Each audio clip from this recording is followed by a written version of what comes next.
बिस्मिल्लाहिर्रहमानिर्रहीम। अस्सलामु अलैकुम। Welcome to my YouTube channel safety first in Gulf. Friends, आज जिस टॉपिक के बारे में मैं बात करूँगा वो है NEBOSH IGC 1 open book exam के क्लोजिंग इंटरव्यू के बारे में। इस क्लोजिंग इंटरव्यू का स्ट्रक्चर कैसा होता है, इसमें क्या पूछा जाएगा, कौन कौन से सवालात होंगे, इस बारे में आज मैं डिस्कस करूँगा। तो गाइज़, इस वीडियो को आखिर तक ज़रूर देखिएगा और अगर आप चैनल पर न्यू हैं तो चैनल को सब्सक्राइब करें। तो फ्रेंड्स, इस वीडियो में मैं डिस्कस करूँगा कि हमारा जो क्लोजिंग इंटरव्यू है इसका स्ट्रक्चर कैसा होता है, और सेकंड मेरी वीडियो का पार्ट होगा कि इसमें पूछा क्या जाता है, क्या पूछा जाएगा। सबसे पहले मैं इस इंटरव्यू का स्ट्रक्चर डिस्कस करता हूँ। अगर हम इसके स्ट्रक्चर को देखें तो हमने 5 चीज़ों को देखना है। इस स्ट्रक्चर में 5 चीज़ें होती हैं।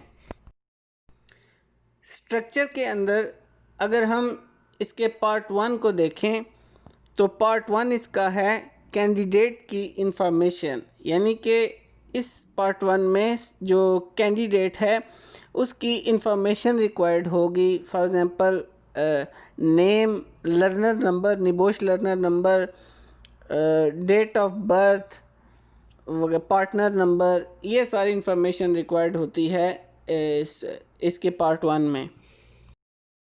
और ये सारी चीज़ें ऑलरेडी सेंटर जो होता है आपका वो प्रिपेयर्ड करके रखता है आपके लिए। देन अगर हम इस क्लोजिंग इंटरव्यू के स्ट्रक्चर के स्टेप 2 को देखें, उसमें कैंडिडेट ने अपनी आइडेंटिफिकेशन देनी होती है। फॉर एग्ज़ाम्पल ID कार्ड के ज़रिए, पासपोर्ट के ज़रिए या ड्राइविंग लाइसेंस के ज़रिए। तो इसमें मकसद ये होता है कि जो इंटरव्यूअर होता है वो आपका नेम और डेट ऑफ बर्थ जो है वो कंफर्म कर सके और ये कंफर्म कर सके कि ये ट्रू कैंडिडेट है। पार्ट 3 में हम देखेंगे कि क्लोजिंग इंटरव्यू के दौरान जिस इन्वायरमेंट में आपने इंटरव्यू देना है इसकी क्या रिक्वायरमेंट होनी चाहिए। इसकी रिक्वायरमेंट ये है कि जिस रूम में आप हों वहाँ पर कोई और इंडिविजुअल मौजूद ना हो, कोई हेल्पिंग मटेरियल मौजूद ना हो जिसकी मदद से आप इंटरव्यू के दौरान हेल्प ले सकें। इसका मकसद ये होता है कि इंटरव्यूअर जो है ये मेक श्योर करता है, वो कह सकता है आपको कि आप अपना कैमरा रोटेट करें, आपके कैमरे को वो रोटेट करवाएगा और मेक श्योर करेगा कि कोई इंडिविजुअल फिज़िकली मौजूद नहीं है और कोई हेल्पिंग मटेरियल मौजूद नहीं है। नेक्स्ट पार्ट 4 है। ये सेक्शन जो है ये मोस्ट इम्पोर्टेंट सेक्शन है इस क्लोजिंग इंटरव्यू का। इस सेक्शन में इंटरव्यूअर आपसे क्वेश्चनिंग करेगा। क्वेश्चनिंग कुछ इस तरह से होगी कि इंटरव्यूअर आपसे 3 क्वेश्चन करेगा एट अ टाइम। वो किसी भी टास्क से कर सकता है, टास्क 1, टास्क 2, 3, 4, 5, किसी भी टास्क से 3 क्वेश्चन वो करेगा। और इसमें इंटरव्यूअर को जो कैंडिडेट है उसको अलाउ है कि वो एक क्वेश्चन को चेंज कर सकता है। यानी कि अगर वो एक क्वेश्चन इंटरव्यूअर ने किया उसका आंसर नहीं देना चाहता तो उसको कह सकता है कि आप क्वेश्चन चेंज कर दें, नेक्स्ट क्वेश्चन करें।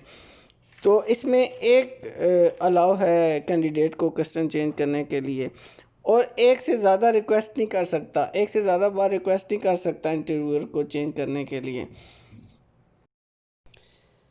अब इंटरव्यूअर किस तरह के क्वेश्चन करेगा, कैसे क्वेश्चन करेगा, इसको अभी हम बाद में डिटेल से देखते हैं। इस स्ट्रक्चर इंटरव्यू के पार्ट 5 की तरफ आते हैं। पार्ट 5 जो है वो है इंटरव्यूअर से मुतल्लक। वो उसमें क्या करता है कि अगर बार बार कैंडिडेट जो है वो आंसर नहीं दे पा रहा या चेंज करवा रहा है क्वेश्चन, तो यानी कि जो भी अपने कमेंट्स हैं इंटरव्यूअर के, वो इस पार्ट 5 में फिल करता है और निबोश को भेज देता है। देन ये अब निबोश पे डिपेंड करता है कि वो इस कैंडिडेट का री इंटरव्यू करवाए, या वो इस इंडिविजुअल की सेवेरिटी देखेगा कि इंटरव्यूअर ने क्या चार्जेस लगाए हैं। उस चार्जेस पे डिपेंड करता है कि निबोश किस तरह रिस्पॉन्स करेगा। माइट भी उसको 5 साल के लिए बैन भी कर सकता है। जो भी चार्जेस होंगे उससे रिलेटेड जो है वो निबोश एक्शन लेगा। एक चीज़ आप अपने जहन में रखें, कभी भी जो इंटरव्यूअर होता है उसका मकसद आपको पास या फेल करना नहीं होता। वो सिर्फ देखना चाहता है कि आप वही कैंडिडेट हैं जिसने जो ओपन बुक एग्ज़ाम दिया था। वो सिर्फ इनका मकसद, बेसिक जो पर्पस है वो यही है कि वो कंफर्म करते हैं कि ये वही कैंडिडेट है। तो इसलिए जो ये सारा क्लोजिंग इंटरव्यू का मैटर है ये इंट्रोड्यूस करवाया गया है। तो ज़ाहिर सी बात है, अगर वही कैंडिडेट है और उसने पास किया हुआ एग्ज़ाम, तो वो सही तरीके से आंसर भी कर पाएगा। और अगर कोई वेल प्रिपेयर्ड नहीं है तो उसके लिए भी प्रॉब्लम हो सकती है। तो कोशिश करें इस इंटरव्यू के लिए वेल प्रिपेयर्ड हों, हर चीज़ अच्छे तरीके से अपने जो आंसर किया है उनको जहन में रखते हुए प्रॉपरली आंसर करें इंटरव्यूअर को, ताकि वो सेटिस्फाई हो जाए। तो फ्रेंड, क्लोजिंग इंटरव्यू के स्ट्रक्चर में हमने ये 5 चीज़ें देखी, जिसमें सबसे पहले जो कैंडिडेट है उसकी पर्सनल इन्फॉर्मेशन होती है। देन जो कैंडिडेट अपनी आइडेंटिफिकेशन देता है। उसके अलावा जो थर्ड नंबर पे है, थर्ड पार्ट है, वो इंटरव्यू की जो जगह है उसका इन्वायरमेंट कैसा होना चाहिए, आपके रूम का इन्वायरमेंट कैसा होना चाहिए, वो सारी हमने डिटेल देखी।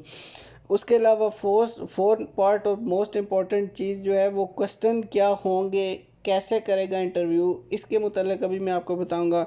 और 5 पार्ट जो है वो उसकी इंटरव्यूअर की रिपोर्ट के बारे में है। अब हम वीडियो के सेकंड पार्ट की तरफ आते हैं। सेकंड पार्ट हमारा ये है कि इंटरव्यूअर आपसे किस तरह के सवालात कर सकता है। एग्जाम्पल के साथ मैं आपको बताऊंगा।